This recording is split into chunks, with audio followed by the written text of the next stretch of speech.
Kung kahapon mga kalagalag ay tandang ang ginamit nating pangkape, at yan nga, tumitilawak na naman yung ating inahunting. At sa ngayon mga kahunter ay inahin naman ang ating gagamitin na si Mayuna, dahil kahapon nilayasan tayo ng alpas na yan.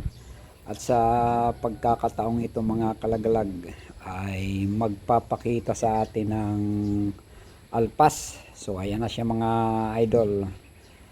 Dumating din sa wakas, bumaba sa lupa. Yan ay galing pa yan sa taas ng puno, dahil nga ay medyo madilim pa, ay nakapag set up na tayo ng box type dyan. At sumisilip lang mga kahunter itong ating kinakati, hindi siya lumalapit. At ang pagitan nila ay nasa 2 to 3 meters na lang. So talagang alpas na to ay wais na, dahil nga isang beses na siyang nahuli sa CI. So yun, sa pagsilip niya, tinanaw niya lang itong ating si Mayuna, at yun lumalis mga kanter. At yan ay hindi na bumalik. Ang tanging ginawa na lang yan ay kumakahig-kahig yan sa lupa, at mga ilang segundo nga yan ay muling umakyat sa puno, lumipad at bumalik sa kanyang pwesto. So sa mga oras na yan ay nasa 4:45 na, medyo maliwanag na. So pumunta tayo dyan ng mga alas 4, at tanging si ay lang ang ating na-set up, hindi tayo nakapag-advance ng patakersa.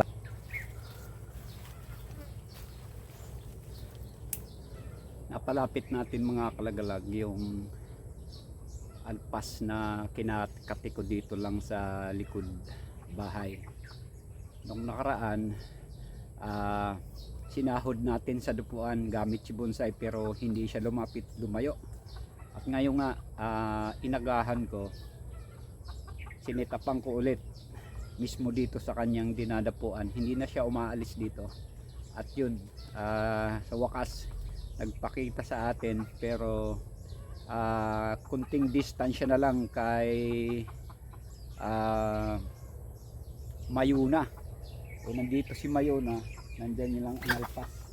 Hindi siya umabanti sa ating katian na napaloob sa small box type solid direct ring. So hindi siya sumampa o lumapit, dahil nga ito ay medyo wais na, dahil nakuha na ito dati pa sa CI ni John Lonota.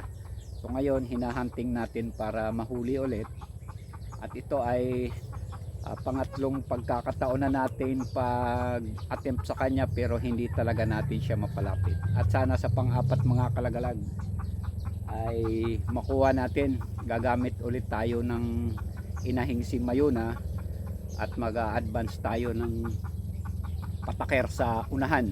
Hindi kasi ako naglagay ng pataker kasi madilim pa. Hindi ko makita yung ipoposisyon natin yung pataker kung saan. So CI na lang ang ano na lang ang ginamit ko, sulit. At yan mga kalagalag ang update ko sa inyo sa ating isang alpas pa na nakawala sa atin, ang ating hinahunting dito lang sa likod bahay.